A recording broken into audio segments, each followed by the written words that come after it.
Hey, sorry, we got cut off on that last video. We're going to finish up the very end of chapter 16 here now. You should start to be able to answer that last study guide question. What were some of the peculiar attributes? Peculiar means strange. Attributes mean characteristics. So what's kind of weird about Judge Taylor? All right, so let's look at this chapter again. Oops, let's look at this portion of the chapter again about Judge Taylor where he's first described. Judge Taylor was on the bench looking like a sleepy old shark, his pilot fish writing rapidly below in front of him.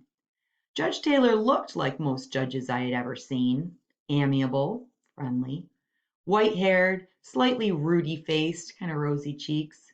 He was a man who ran his court with an alarming informality. He sometimes propped his feet up. He often cleaned his fingernails with his pocket knife.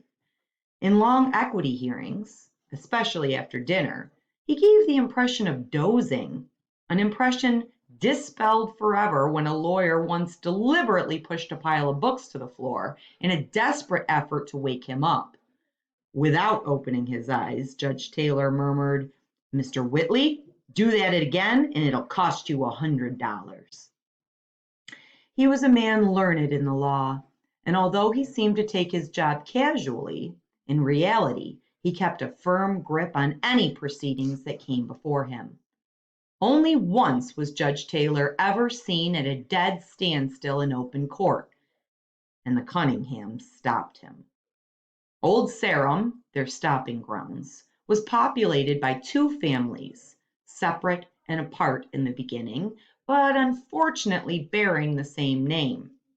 The Cunninghams married the Conninghams until the spelling of their names was academic.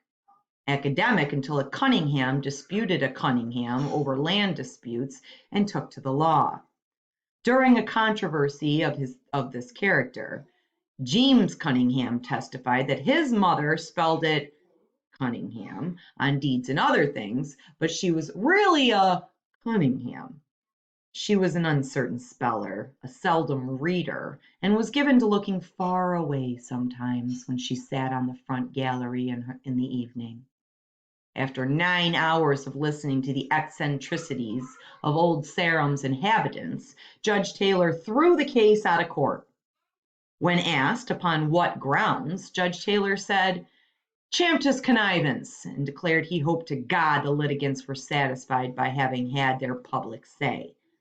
They were. That was all they had wanted in the first place.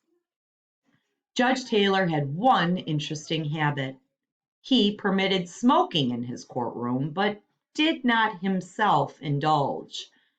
Sometimes, if one was lucky, one had the privilege of watching him put a long, dry cigar into his mouth and munch it up slowly. Bit by bit, the dead cigar would disappear, to reappear some hours later as a flat, slick mess, its essence extracted and mingling with Judge Taylor's digestive juices. Ugh! I once asked Atticus how Mrs. Taylor stood to kiss him. Atticus said, "They didn't kiss much." The witness stand was to the right of Judge Taylor, and when we got to our seats, Mr. Heck Tate was already on it. Oh boy, next chapter we get to have the trial finally start, and we'll get to hear from Tom's accuser and also the sheriff, Heck Tate. Okay, I'll see you next video for chapter 17. Get those study guide questions done and have fun while you're home. See you soon. This is Booker Rules.